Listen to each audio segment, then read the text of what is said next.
The new Goldeneye 007 was reimagined from the nostalgic roots of the original groundbreaking video game, Goldeneye, on the N64, which was pretty good for its time, but if it were to be remade on one of today's game consoles, the gameplay would need to be enhanced, and the graphics would need to be tweaked to fit today's standards. So can Nintendo bring back the granddaddy of first-person shooters to the new and improved Wii? That is the question.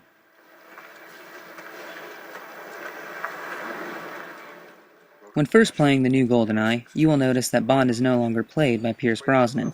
Instead, he is replaced with the one and only Daniel Craig. Not saying he's a bad Bond or anything, but in the original Goldeneye, Bond was played by Pierce Brosnan. This was a huge disappointment to me, but nonetheless, I played the game anyway just to see if they would add or take anything away from the original storyline.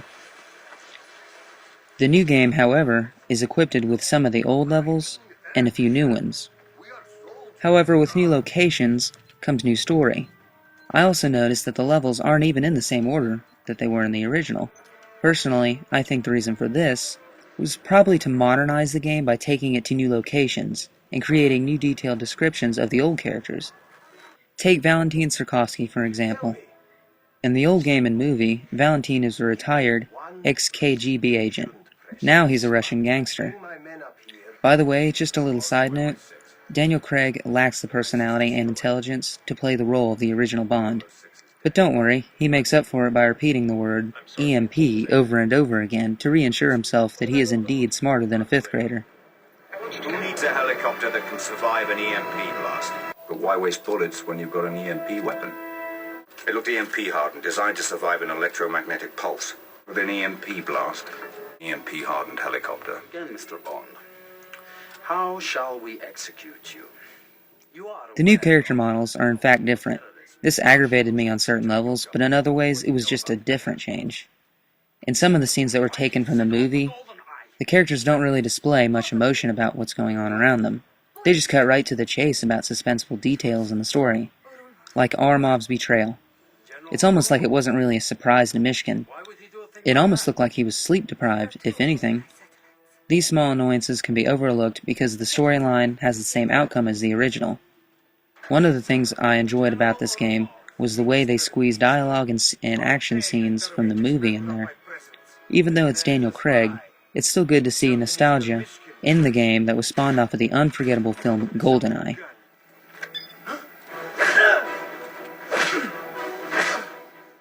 Awesome. One of my pet peeves is having a good game with crappy controls. So hopefully, they improved on GoldenEye's controls. Well, I'm happy to say that the game's controls are pretty smooth, with a somewhat Call of Duty shooting style and auto-aim, and like Call of Duty, when you get shot, your health regenerates after a short period of time. However, if you do not seek shelter quick enough, then you will die, and have to go back to your last checkpoint.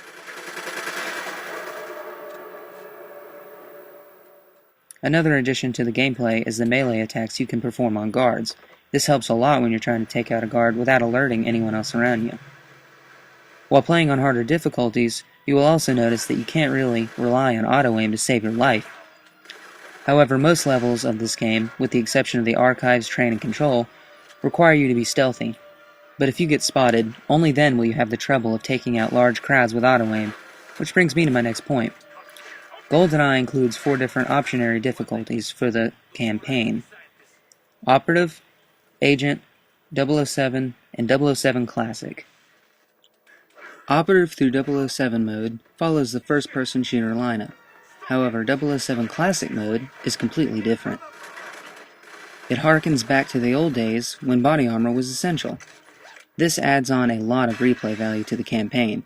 If you are a big fan of the original, then you will love this new addition. My favorite addition, personally, to this game was the multiplayer, which offers a selection of all the classic GoldenEye characters. You also have the option of playing online multiplayer. The connection online, by the way, was surprisingly well. Normally, when a Wii game offers online multiplayer, the connection is pretty laggy. I am happy to say that this is no problem. In fact, the multiplayer in this game is the most enjoyable part about playing the game. That is, once you've beaten the actual campaign. Overall, Goldeneye 007 is the best first-person shooter game on the Wii. They did, however, add some new details to the storyline and change the personality and models of the old characters, which to me was just too much change. If they had just kept the story the same and improved on the graphics and gameplay, then this would be the overall best game on the Wii.